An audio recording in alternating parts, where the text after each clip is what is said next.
So today we're going to talk about interfaces. You've actually used interfaces before, you just didn't know it.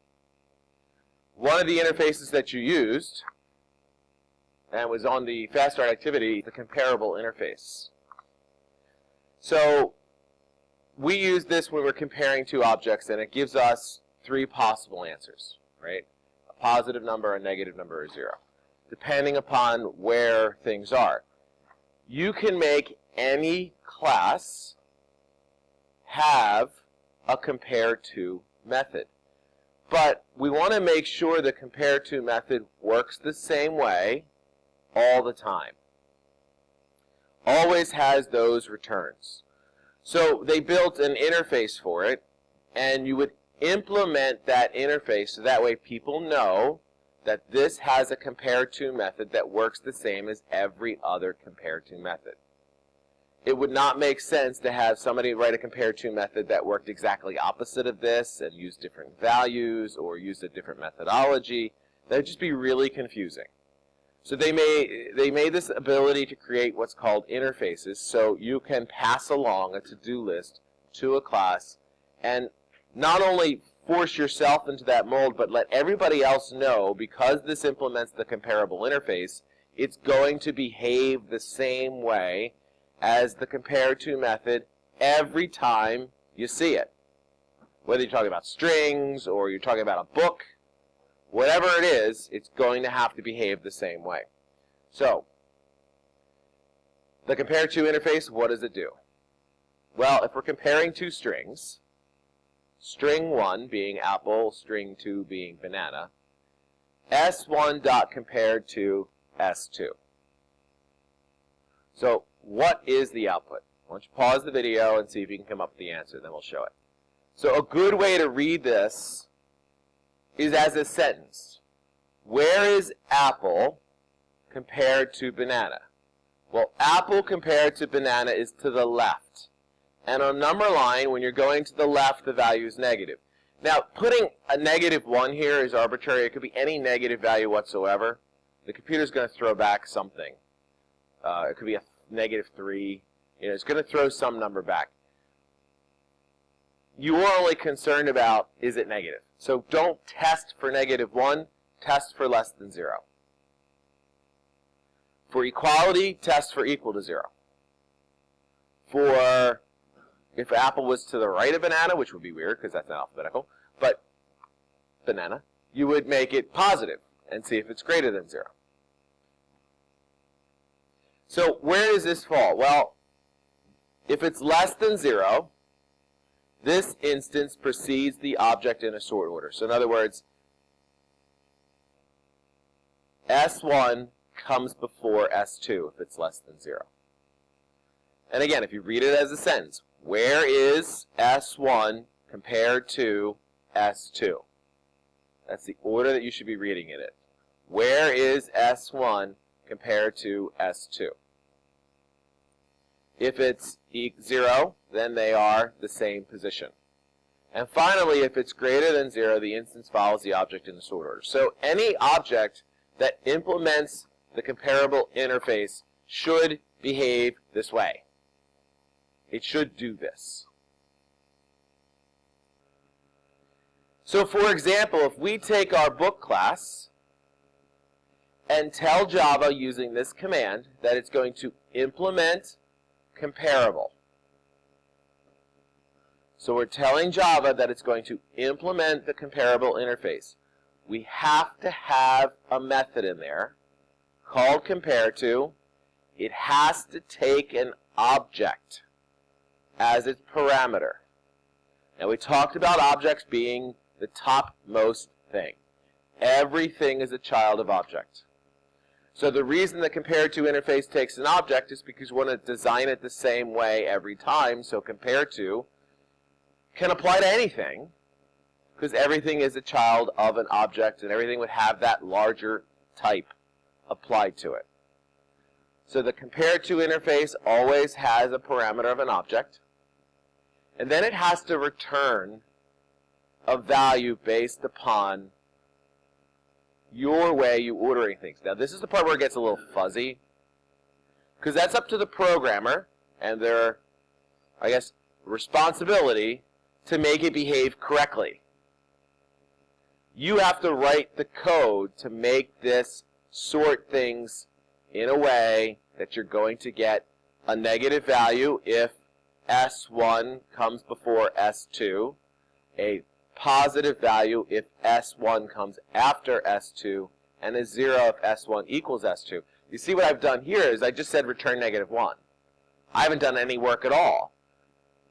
But that means this is always going to return a -1. That's enough for Java. Java's fine with that. That you've written the method, and it returns an integer. That's it. That's all Java cares about. You could force it to return 0 every time, but that's not truly what the method's supposed to do.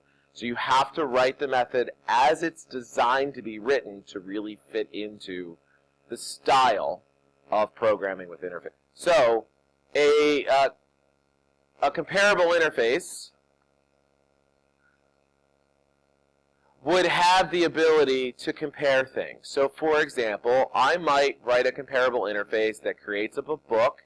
Now notice, I'm taking the object B, it's of object type, and I'm casting it as the correct type.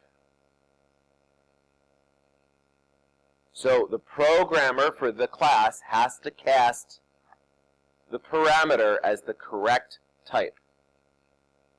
You can't put book up here instead of object. You have to put object. You don't have a choice. That's the way interfaces work. You get the signature line, and you have to match that and deal with it. So the way we deal with it is if we actually want a book, we say let's create a new book object called temp. We will store the object B in it, but we're going to cast it as a book. So in my implementation of this interface, what I'm doing is taking the string, which is author, right? Author is the string. And I'm doing dot compare to temp.author. And I'm seeing if it equals 0. If it equals 0, which means it's the same alphabetical author, then I'm going to compare the title and return that. Otherwise, I'm going to return the compare to of the two authors. So my choice first is check authors. If the authors are the same, then you got to go to titles.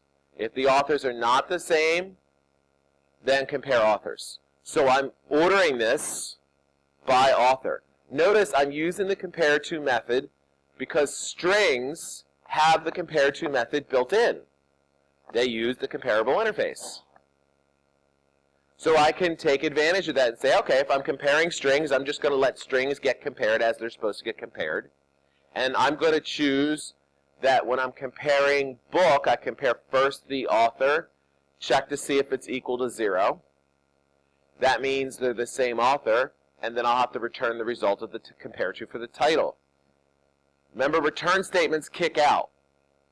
So this return statement, if it worked, if I got to here, I would never get to this line. It kicks out of the method. So I don't need an else. Could you do an else? Sure. If you really wanted to put an else in there to make you feel comfortable, sure, put an else in there. But you don't need an else. Because if this is true, and this statement executes, it kicks it out of the method, and we'll never get to this line. If it's false, then we run down to this line, and we use the compare to for the authors. And it'll just take the string method compare to, and give us the right values. The negative, the 0, the positive 1. That's a really effective way of implementing the compare to method. Is finding some data that's in your object that has strings in it, and you're going to choose the order and how you're going to compare things. If there's multiple pieces of data, you can kind of pick and choose how you want to do that. Maybe it was a student class or a person class, and if that implemented compare to, maybe you did last names first and then first names. And you go order it by last name, first name. Maybe for some reason you decide it needs to be ordered by first name. So you do order it by first name and then you order it by last name. You get to choose how the sorting gets happened within your class. But it must be decided. You have to make a real decision about it. You can't just kind of return a random number. So if we run this, we have our main driver here. I got an array list called bookshelf. I'm going to say add new book to the array list, and I'm going to add another new book to the array list, and then I'm going to compare them. Bookshelf.get the first book and compare it to the second book. In other words, where is this first book compared to the second book? And it will compare the authors first. Oh, look, they're the same authors, so we must go to the title. Then compare the titles, and James and the Giant Peach would come before Matilda. Could I compare it by years as well? Sure, if I chose to. I could add a comparison for the year, just in case there was later publication dates of the same book. We do that with textbooks. Same title, different publication dates means there's different versions of the same book. Subtle differences happen within the book. You guys might have found that in math classes, where you're missing a couple problems that other students might have had, and that's because you have a different edition of the same book. So you might want to go further and compare editions or compare years. You get to decide how you implement the comparable interface. You have to implement it, but you get to decide how that gets done. So, interfaces. They're the ultimate to-do list. There's nothing but method headers. No variables, no code. That's it. No variables, no code. Just method headers, which includes the signatures of each method that they're giving you. So you're required to use that signature. The AP exam loves this, because they can give you an interface and they say implement it. And you then have to include the methods and implement them properly. So they'll use this more than they use abstract classes, because abstract classes, they have to actually write some code. They have to define maybe some methods for you, maybe have some data built in there for you that you can inherit. So the difference, and this is important to listen to, between an abstract class and an interface is an abstract class has code. That's the main difference. They behave much the same. If you're going to have an abstract class and you're going to create a subclass, you would extend the parent class and have to implement all of the methods for that abstract class that are abstract, that haven't been written yet. For an interface, you have to write everything. So interface is a bare bones skeleton. It's just the methods that you're going to be required to use. You can also combine these ideas together. You could have a child class that's extending some parent abstract class, and that's also implementing an interface. You can implement multiple interfaces. And that would all depend upon your direction. These are good for organization on a larger scale. It creates a standard way of doing something. So we know, for example, for the compare to method, we have a standard way of doing it. In fact, that gets written up. In fact, it's written up on the AP exam. They will tell you how the compare to method is supposed to work on the AP exam.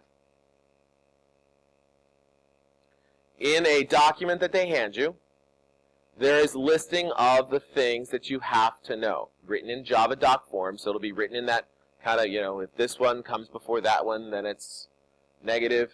But they won't give you an example. They'll write it out just like that table we had. Let me flip back to that. This is essentially what they're going to give you. Maybe a little bit more condensed for the comparable interface. So you still have to be able to interpret this. Less than 0, this instance proceeds object in sort order. You got to interpret that. Okay, and this being the first thing, this dot compared to. So this instance.